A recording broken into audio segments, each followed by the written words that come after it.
क्या होगा अगर पूरा इंडिया सिर्फ एक ही रिलीजियस को फॉलो करे तो? क्या होगा अगर इंडियन कॉन्स्टिट्यूशन से सेकुलर वर्ड को ही हटा दिया जाए तो?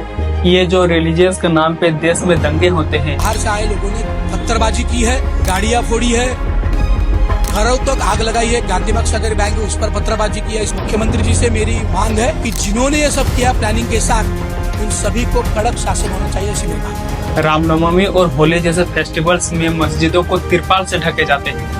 होली से पहले मस्जिदों पर तिरपाल का पहरा है, दोपहर तक होली है और उसके बाद जुमे की नमाज है। लेकिन नमाज और होली एक ही दिन होने की वजह से माहौल में तनाव है। और मुहर्रम के ताजिया जुलूस में पुलिस को हिंदू एरिया को प्रोटेक्ट करना पड़ता है। कभी कभी सिचुएशन इतना ज्यादा बिगड़ जाता है कि दंगे वाले इलाकों में सीआरपीसी की धारा 144 इसे भी लागू किया जाता है ताकि उस इलाके के माहौल को शांत किया जा सके। आज हमारे नेबर कंट्री हिंदू राष्ट्र की मांग कर रहे हैं। देश नेपाल की, जहां इन दिनों हिंदू राष्ट्र की मांग जोर पकड़ रही है, और बांग्लादेश मुस्लिम कंट्री की, और पूरे वर्ल्ड में 57 मुस्लिम कंट्री तो पहले से है। 15 कंट्री में क्रिश्चियनिटी ऑफिशियल रिलीजन में है। साथ ही 158 कंट्री एंड टेरिटरीज में क्रिश्चियनिटी को फॉलो करने वाले 2.4 बिलियन यानी पूरे वर्ल्ड की 2/3 पॉपुलेशन।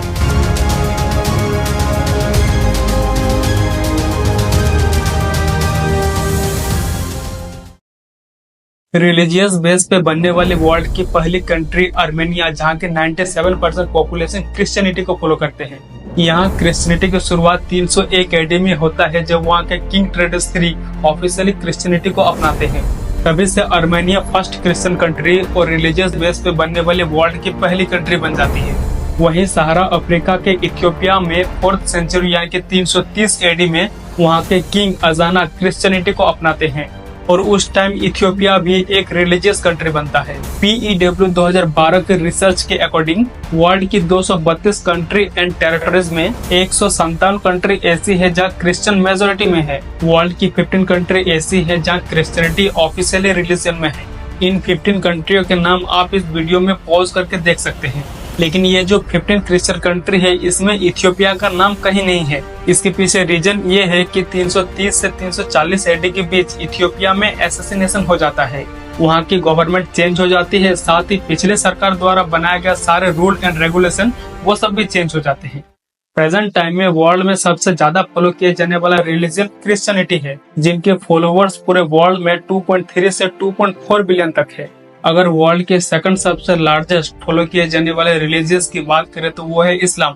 इस्लाम वर्ल्ड में सेकंड सबसे ज्यादा फॉलो किए जाने वाला रिलीजियस है और इस्लामिक रिलीजियस बेस पे बनने वाली फर्स्ट स्टेट मदीना, जिसे 622 सेंचुरी के अंडर मोहम्मद साहब ने इस्टेब्लिश किया था।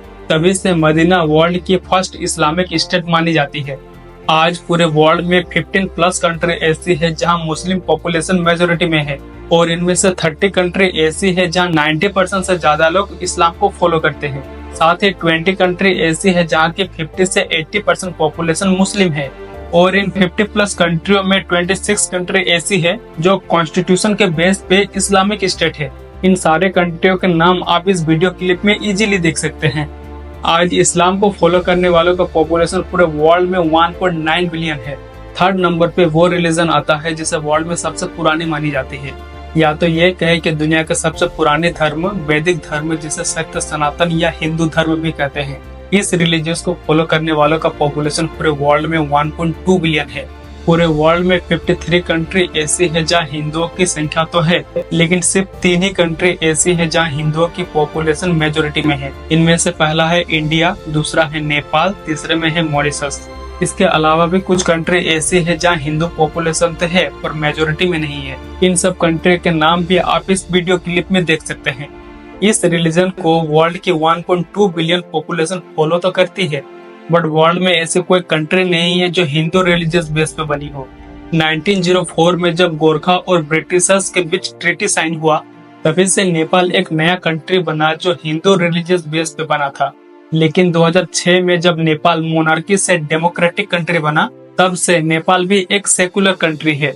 यहाँ हम इंडिया की बात करें तो इंडिया की 140 करोड़ पॉपुलेशन में अप्रोक्स 80% पॉपुलेशन हिंदुओं की है। फिर भी इंडिया एक हिंदू राष्ट्र नहीं है। रीजन हमारा कॉन्स्टिट्यूशन एक secular democratic and Republic society provide करता है, पर क्या इसे चेंज किया जा सकता है? इंडियन कॉन्स्टिट्यूशन का जो प्रियम्बल है क्या इसे चेंज किया जा सकता है?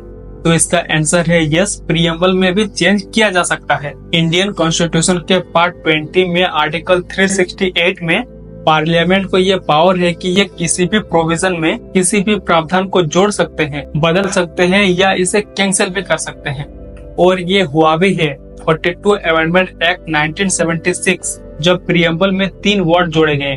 पहला समाजवादी, दूसरा पंथ निरपेक्ष, तीसरा अखंडता। मतलब कल दिन अगर इंडियन कॉन्स्टिट्यूशन के प्रियम्बल में सेकुलर वर्ड को हटाना पड़े या चेंज करना पड़े तो ये पॉसिबल है।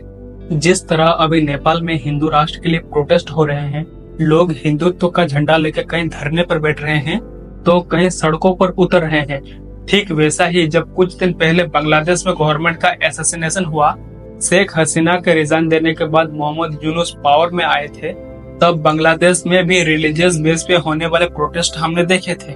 लेकिन बांग्लादेश को अगर पूरी तरह मुस्लिम कंट्री डिक्लेयर कर दिया जाता है, जिस तरह पाकिस्तान एक रिलीजियस बेस पे बना हुआ कंट्री है, वैसे नेपाल और इंडिया भी मेजोरिटी पॉपुलेशन के हिसाब से अगर हिंदू राष्ट्र बन जाए तो क्या ये दोनों कंट्री के लिए सही होगा?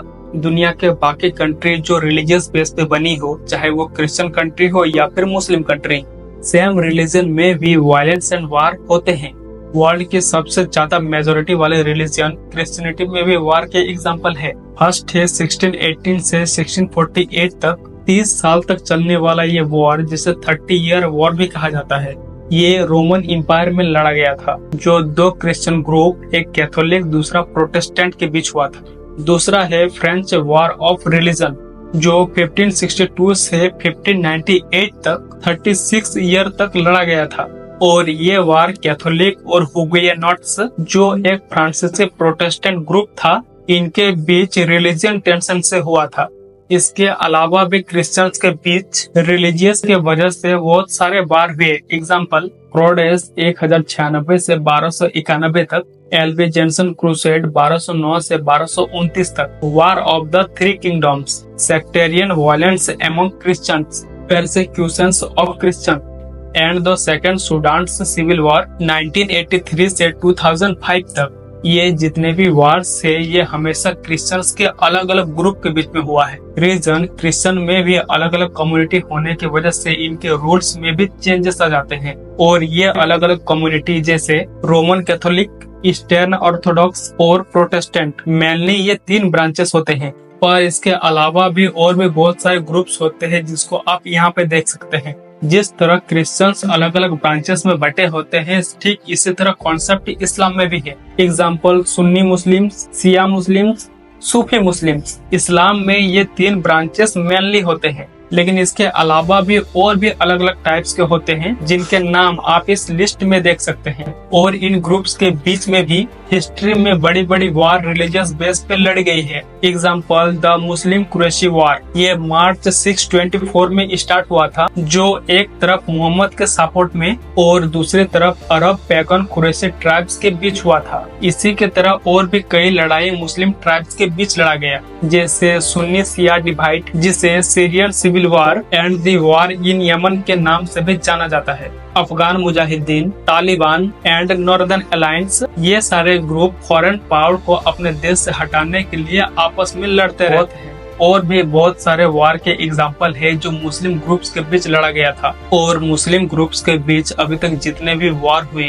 उनमें से पूरे इस्लामिक हिस्ट्री का जो सबसे ग्रेट वार है वो है द बैटल ऑफ बद्र, जब इस्लाम के पैगंबर मोहम्मद साहब कई साल पहले अपना होम टाउन छोड़ देते हैं और मदीना आ जाते हैं, जिसे इस्लाम में हिजरा कहा जाता है। और यहाँ जितने लोग मोहम्मद साहब से इंस्पायर हुए थे, इनका एक अपना ग्रुप बन जाता है, जिनका कुरैश के जो कबीले के ट्राइब्स है उनसे हमेशा एक टाइप का कॉन्फ्लिक्ट बना रहता था। एक बार क्या हुआ कि मोहम्मद साहब के आर्मी और कुरैशी ट्राइब्स के आर्मी के बीच में एक लड़ाई होती है, जिसमें अप्रोक्स 1000 से ज्यादा लोग शामिल रहते हैं और ये लड़ाई कई घंटों तक चलती है। फिर बाद में मोहम्मद साहब की आर्मी की जीत होती है। फिर 6 साल बाद ये जो कुरैशी ट्राइब्स का ग्रुप था, मोहम्मद साहब के आर्मी के सामने पीसफुली सरेंडर करते हैं। वर्ल्ड की जितने भी कंट्री या ग्रुप्स है जो रिलीजियस बेस पे बनी है, इनमें शायद ही ऐसा कोई कंट्री या ग्रुप्स होगा जो एक ही रिलीजन में आपस में लड़ाई ना लड़ी हो। कहने का मतलब है अगर इंडियन कॉन्स्टिट्यूशन से सेकुलर वर्ड को हटा दिया जाए और इंडिया को एक रिलीजियस बेस पे कंट्री बना दिया जाए, जिस तरह नेपाल को हिंदू राष्ट्र बनाने की मांग उठ रही है और इंडिया में अप्रोक्स 80% लोग हिंदू धर्म यानी कि सनातन धर्म को मानते हैं, उस हिसाब से हिंदुस्तान को भी अगर एक हिंदू राष्ट्र बना दिया जाए तो क्या हिंदू ग्रुप्स के बीच में भी आपस में वॉर नहीं होंगे? वर्ल्ड में क्रिश्चियन ग्रुप और मुस्लिम ग्रुप्स के बीच जिस तरह की लड़ाई लड़ी गई है, इस तरह के वॉर इंडियन हिस्ट्री में मेनली 2 ग्रेट वॉर देखे गए हैं। पहला द बैटल ऑफ कुरुक्षेत्र, जो आज से 5,500 साल पहले हरियाणा के कुरुक्षेत्र में लड़ा गया था अकॉर्डिंग टू महाभारत इपिक, और दूसरा है कलिंग वॉर जो सम्राट अशोक और मौर्य एम्पायर के बीच में हुआ था। बट ये वॉर रिलीजियस बेस पे नहीं था। तो आपके हिसाब से इंडिया को एक रिलीजियस बेस पे कंट्री बनाना चाहिए या फिर एक strong secular with strong democracy country बने रहना चाहिए? डिसीजन आपके ऊपर।